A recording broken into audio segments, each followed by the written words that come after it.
Hello guys, আশা করি সকলেই ভালো আছেন। আজকে আমরা দেখতে চলেছি 2022 সালে নির্মিত সিনেমা মিস্টার ক্রিপ।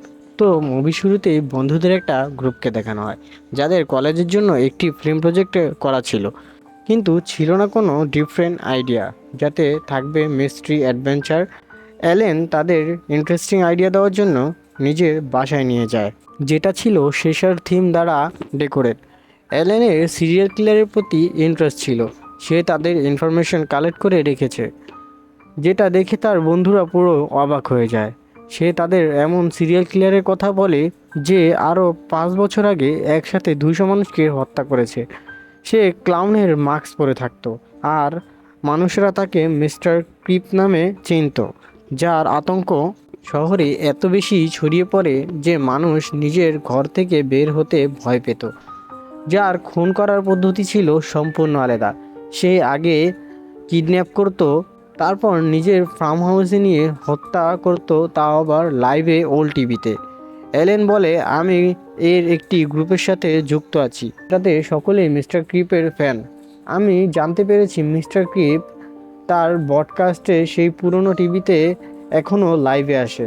জনের এই কথাগুলো একটি ফালতু আইডিয়া লাগছিল, কিন্তু সবাই এই কথাগুলোতে ইন্টারেস্ট দেখাচ্ছিল। মনে হচ্ছিল যদি মিথ্যে হয় তাহলে এটা দিয়ে মুভি বানালে 100% হিট হবে, এবং এর জন্য তারা একটি পুরনো টিভি আর অ্যান্টেনা অ্যারেঞ্জ করে। জন এর মনে হচ্ছিল সব কষ্টগুলো বিফলে যাবে। অবাক তখন সবাই হয় যখন টিভিতে মিস্টার ক্রিপের চ্যানেল ক্যাচ করে। সবাই সেটাতে দেখতে পায় একটি ভয়ঙ্কর পুতুল দেখা যাচ্ছে। আজকেও মিস্টার ক্রিপ একটা লোককে হত্যা করেছে। তারা আরও রিসার্চ আগ্রহ হয়ে পড়ে। অ্যালেন বলে মিস্টার ক্রিপকে যেই পুলিশ স্টেশনে রাখা হয়েছিল, হঠাৎ সেটাতে একদিন আগুন লেগে যায় এবং সকল পুলিশ কয়েদি পালিয়ে যায়। আর তারপর পুলিশ স্টেশনটি বন্ধ করে দেওয়া হয়, কিন্তু এখনও সেটার ভিতরে রয়েছে সকল ফাইল আর ডেটা। সেখানে মিস্টার ক্রিপের ডেটা থাকতে পারে। সবাই রাজি হয়ে গেলেও জন রাজি হয় না, যার জন্য সে স্টেশনের বাইরে অপেক্ষা করে। অ্যালেন ক্যামেরা অন করে ভিতরে ঢুকে এবং খুঁজতে খুঁজতে সে উপরে উঠে পড়ে। তার মনে হচ্ছিল তার পিছনে কোনো একটা ছায়া আছে। সে মনের ভুল ভেবে মিস্টার ক্রিপের লকআপে ঢুকে যায় এবং সেই ডলটিকে দেখতে পায়। সেটার ভিডিও বানাতে থাকে। হঠাৎ তার পিছনে কেউ চলে আসে। সে ঘুরে দেখে কেউ নেই, আবার ঘুরতেই দেখে সেই ডলটিও নেই। তারপর হঠাৎ তার সামনে মিস্টার ক্রিপ চলে আসে, তাকে লকআপে বন্ধ করে চলে যায়। তার চিৎকার শুনে সকলেই উপরে চলে আসে এবং তাকে জিজ্ঞাসা করে, তোমায় বন্ধ কে করেছে? অ্যালেন কোনো কথা না বলেই তাদের নিয়ে বের হয়ে যায়। পিছনে আমরা মিস্টার ক্রিপের পুতুলটি দেখতে পাই। বাসায় গিয়ে অ্যালেন সবাইকে সবটা বলে। জনের মনে হচ্ছিল এগুলো তার হ্যালোসিনেশন। তারা মিস্টার ক্রিপের আগের ফুটেজ দেখবে, যাতে ডকুমেন্টসের কাজে আসতে পারে, কিন্তু অ্যালেনকে খুঁজে পাওয়া যাচ্ছিল না। তার ফোন বন্ধ ছিল।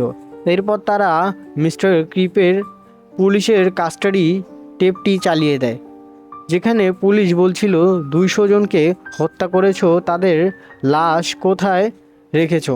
মিস্টার ক্রিপ বলে, তাদের বডি, তাদের আত্মা, সব কিছুই আমার কাছে থাকবে, আমি এগুলোকে দিব না। পুলিশ বলে, তুমি হত্যা কেন করেছিলে? মিস্টার কিপ বলে, এগুলো আমাকে গড করতে বলেছিল। সে আমার কানে তাদের নাম বলেছিল এবং সে বলেছিল আমি যদি এই 200 জনকে হত্যা করতে পারি তাহলে আমি হবে এই পৃথিবীর নতুন গড। পুলিশরা বলে, এখন কি সে তোমার কানে কিছু বলছে? মিস্টার ক্রিপ বলে, হ্যাঁ, এখন আমার মাথায় আসছে ব্যাথের নাম। বলতে না বলতেই টেপটা বন্ধ হয়ে যায়। ব্যাথ ভয় পেয়ে যায়। 20 বছর পুরনো টেপে ব্যাথের নাম কিভাবে আসলো? ব্যাথ কিছু বুঝতে পারছিল না, কিন্তু সে এখন বুঝতে পারে সে এখন আছে মৃত্যুর মুখে। এবং তারা অন্যান্য ফাইলগুলো খুঁজে দেখতে পায়, এবং তার মধ্যেই তারা পায় ম্যারি নামে এক জার্নালিস্টকে, যে অ্যালেনের মতোই মিস্টার ক্রিপের ফ্যান ছিল। ম্যারির বাসায় তারা যায়, যেখানে ম্যারি মিস্টার ক্রিপের প্রতি পজিটিভ ভাবনা চিন্তা দেখে তারা অবাক। ম্যারি বলে, তোমাদের কাছে সে একজন কিলার, কিন্তু আমি জানি তার জীবনে কি ঘটেছিল। তার মা বাবার জন্য সে এরকম শয়তানে পরিণত হয়েছে। তার মা বাবা তার উপর অত্যাচার করত, তাকে ঠিকমতো খাবার দিত না, অনেক মারধর করত। তার জোকারের মাস্ক পছন্দ ছিল। তার মা এটা দেখে খুব রেগে যায় এবং সেই মাস্ক পরা অবস্থায় তার মুখে আগুন লাগিয়ে দেয়, যাতে তার মুখে চামড়া গলে যায় এবং সেটা তার মুখে পার্মানেন্ট ফিট হয়ে যায়। তারপর থেকে মানুষের প্রতি তার ঘৃণা জন্মায় এবং সে ভেবে নেয় এই পৃথিবীর সেই গড হবে। তারপর থেকেই সে শুরু করে হত্যা। আমি তোমাদের জন্য একটি ফাইল আনছি যেটা তোমাদের ডকুমেন্টসে সাহায্য করতে পারে। এরপর বেদ বলে এই মহিলার মাথায় সমস্যা, একজন সিরিয়াল কিলারকে সাপোর্ট করছে। এটা শুনে ম্যারি তাদের উপর আক্রমণ করে দেয়। সে চাকু দিয়ে জনকে আঘাত করার চেষ্টা করছিল। এর মধ্যে ব্যাট তার পিছন থেকে মাথায় আঘাত করে। সে ভারসাম্য হারিয়ে নিচে পড়া অবস্থায় সেই চাকু তার নিজের শরীরের ভিতরেই ঢুকে যায়। সে সেখানেই মারা যায়। ব্যাট আর জন দৌড় মেরে গাড়িতে বসে এবং বাইরে তারা দেখতে পায় ম্যারি জোরে জোরে হাসছে। গাড়ি চালিয়ে সেখান থেকে চলে আসলেও পিছন থেকে সেই হাসার শব্দ এখনও আসছিল। এরপর তারা অ্যালেনকে ফোন করে, কিন্তু তার ফোন বন্ধ পাচ্ছিল। তারপর তারা অ্যালেনের বাসায় চলে যায়। সিম কাট হয়, আমাদের অ্যালেনকে দেখানো হয় যে জঙ্গলের মাঝখান দিয়ে হাঁটছিল আর বলছিল ও আমাকে মেরে ফেলবে। আর অন্যদিকে তারা দেখতে পায় অ্যালেন পুলিশের সিস্টেমকে হ্যাক করে ফেলে এবং ডিসাইড করে সে মিস্টার ক্রিপের সাথে দেখা করবে। এই পডকাস্টটি কোথায় হয় সেই লোকেশনে পৌঁছে যায় এবং তারাও সিদ্ধান্ত নেয় অ্যালেনের জীবন রক্ষা করবে। জন এখনও ভয় পাচ্ছিল। তখনই পাশের পুরনো টিভিতে অ্যালেনকে দেখা যায়, যে কান্না করছিল, বলছিল হেল্প মি। এটা দেখে এরা তিনজন বন্ধু রেডি হয়, ক্যামেরা, লাইট, বাঁশি সহ, যাতে একজন আরেকজনের সাথে বাঁশির মাধ্যমে যোগাযোগ করতে পারে। এবং তারা ডিসাইড করে মিস্টার ক্রিপকে দেখা মাত্রই তারা পালিয়ে যাবে, কোনো কিছু না ভেবে, এবং তারা সেখানে চলে যায়। সেখানে যাওয়ার সাথে সাথে তাদের গাড়ি বন্ধ হয়ে যায় এবং আমরা দেখতে পাই একটা ছায়া ব্যাথকে টানতে টানতে ফার্ম হাউসের দিকে নিয়ে যায়। জন এবং তার বন্ধু তাকে খুঁজতে বের হয় এবং সিটির শব্দ পায়।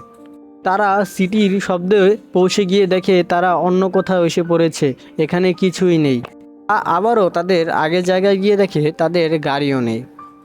তারপর আবার সিটির শব্দ পাওয়া যায়, যেখানে গিয়ে তারা নিজেদের গাড়ি দেখতে পায়। গাড়ির ভিতরে ঢুকেই সেই দলটিকে দেখতে পায়। গাড়ির বাইরে থেকে মিস্টার ক্রিপ তার কাছে আসছিল এবং সে তাকে সেখানেই গলা টিপে মেরে ফেলে। জনের বন্ধু আর ব্যাথ একে অপরের সাথে দেখা হয়ে যায়। জন এর বন্ধু বলে, জন তোমাকে খুঁজতে গিয়েছিল, কিন্তু এখন সে নিজেই গায়েব হয়ে গেছে। এখন তারা দুজন মিলে জন ও অ্যালেনকে খুঁজতে বের হয়। তারা লাইভ ব্রডকাস্ট হওয়া সেই রুমটির কাছে যায়। সেখানে তারা অ্যালেনকে দেখতে পায়। অ্যালেনের হাতে সেই পুতুলটিকে দেখতে পায়। অ্যালেনকে দেখে মনে হচ্ছিল সে প্রসেস হয়ে গিয়েছে। হঠাৎ তাদের দিকে একটি ছায়া চলে আসে, যে ব্যাতের বন্ধুকে সেখানেই মেরে ফেলে। ব্যাতকে বেহুশ করে ফেলে। ব্যাতের চোখ খোলার সাথে সাথেই সে নিজেকে কফিনের ভিতরে বন্ধ অবস্থায় দেখতে পায়। সে কফিন থেকে বাইরে বের হওয়ার চেষ্টা করে এবং কফিন থেকে সে বের হয়ে যায়। বের হয়ে সে দেখতে পায় সে একটি কবরস্থানে আছে। সে সোজা দৌড়াতে থাকে। দৌড়াতে দৌড়াতে হঠাৎ সে তার গাড়িটিকে সামনে দেখতে পায় এবং গাড়ির গেট খুলতেই মিস্টার ক্রিপ তার সামনে চলে আসে। এরপরে আমাদের নিউজ দেখানো হয়, যেখানে এই চার বন্ধুর ছবি দেখানো হয় যাদের মৃত্যুর কথা বলা হচ্ছিল এবং এদের মিস্টার ক্রিপ হত্যা করে ফেলেছে। আর এই মুভিটি এখানেই শেষ হয়ে গেছে। আশা করি আপনাদের মুভিটি ভালো লেগেছিল। আর যদি মুভিটি ভালো লেগে থাকে, লাইক করতে অবশ্যই ভুলবেন না, আর চ্যানেলটিকে সাবস্ক্রাইব করতে অবশ্যই ভুলবেন না। আল্লাহ হাফেজ।